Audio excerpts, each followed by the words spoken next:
It was a late night, the kind where silence stretches thin and shadows seem to breathe. I was in my room, gaming with the volume cranked up, lost in the world on my screen. But then, I heard it, a noise, faint, almost imperceptible, coming from downstairs. I froze, my fingers hovering over the controller. Slowly, I muted the TV, my ears straining against the silence. Nothing, just the hum of the house settling.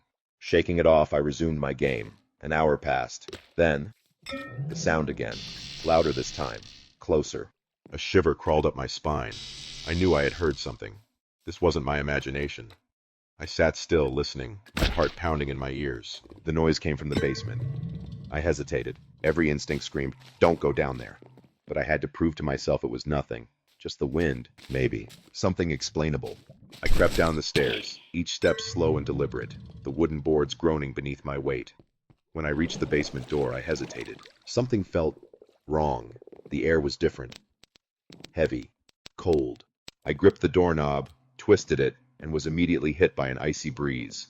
The hairs on my arms stood on end. The window was wide open. My breath hitched. I knew. I had locked every window in the house before going to bed. My stomach nodded. Someone had been here. Someone might still be here. I turned to bolt, but something had stopped me. A presence. I turned back, and that's when I saw it. The closet door, slightly ajar. A sliver of darkness yawned from within, blacker than the unlit room. My breath was shallow, my pulse a drumbeat in my throat. I stood there staring, time stretching unbearably thin. Something was in there. My body refused to move. The rational part of my brain told me to run, but a sickening curiosity anchored me in place. I inched forward, slowly. My fingers trembled as they wrapped around the cold metal of the doorknob. Then, a sound. A grotesque, wet crackling noise. Like someone whispering through broken teeth. The paralysis shattered. My body took over. I ran. I have never moved faster in my life. I tore up the stairs, slammed the basement door, locked it, and grabbed my phone with shaking hands. 911. The dispatcher's voice barely registered.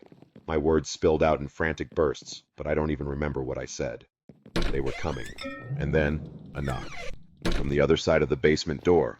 I backed away, my vision tunneling. The cops arrived within minutes. Too fast. Like they already knew. They stormed inside, guns drawn, sweeping the house in silence. Then a gunshot.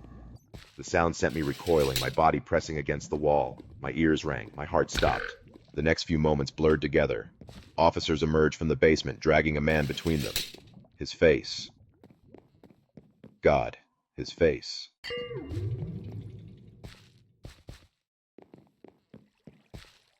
Wild eyes, sunken skin, a grin too wide, too unnatural. They shoved him into the back of the squad car. One officer stayed behind, his face grim.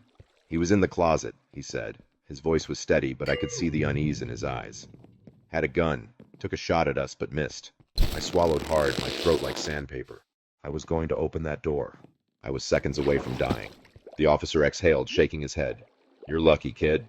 I wasn't sure if lucky was the right word, because as they drove him away, I swear, even through the police car's rear window, he was still smiling.